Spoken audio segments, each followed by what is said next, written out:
Sa laing balita, provincial government adunay gitagan nga 20 milyones pesos nga fuel subsidy alang sa mga bus operators. The reports Cristel Joy Felerca. Live report. Nag-andam ang provincial government og 20 milyones pesos nga fuel subsidy para sa mga bus operators sa Cebu North ug South Bus Terminal. Ang maong pondo nagikan sa national government pinaagi sa Department of Transportation. Matod ni Amid Quizon, ang administrator sa duha ka terminals, nga kinitungod kay sa pagkakaron ni minus na ang biyahe sa mga bus tungod sa kamahal sa presyo sa petrolyo. Hinungdan nga maghuot na ang mga pasahero sa terminal ilabi na gyud ato sa weekend. Sa gihatag nga pagpasabot ni Quizon, ang mga bus operators ni Butyag nga maalkansi na sila tungod kay sa ilang pagbalik wa na kaayo mga pasahero ilabi na kung maatlan og gabii. Ingon sila nga they're actually spending for fuel two ways. Gikan sa terminal paingon sa destination, unya gikan sa destination balik sa terminal, but they're only collecting passenger fares one way. Ang padung rin dito balik wa.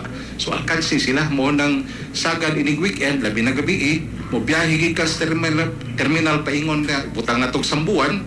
Unya di na mo balik, buntag na mo balik tungod kay na may pasahero ikabuntag. Maong aron sa pag-awhag sa mga bus operators nga ibalik sa normal ang ilang schedule, usa sa mga laka nga gibuhat sa provincial government mao ang paghatag og financial assistance kanila. Aduna na usab gipirmahan nga kasabutan ang provincial government ug DOTR aron sa pag-implementar sa maong programa.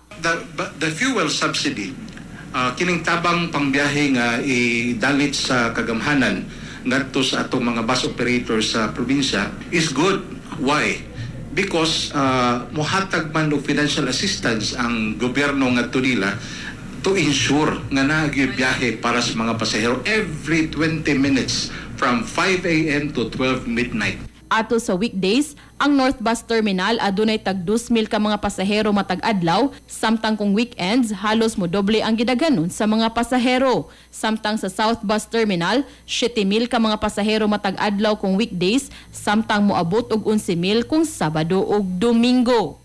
Para sa atong mga katropa nga gustong palig-unon ang immune system, malikayan ang ubo, hilanat labad sa ulo ug di makahilab sa tiyan, ang Santone Vitamin C, the alkaline vitamin C maoy haom alang kanato mga katropa. Alang sa nagkiusang Pilipino para sa Pilipinas, kininyong katropa Cristel Joy Felerca, XFM News. XFM. Santone Plus Gold, mapalit sa mga butika sa inyong lugar.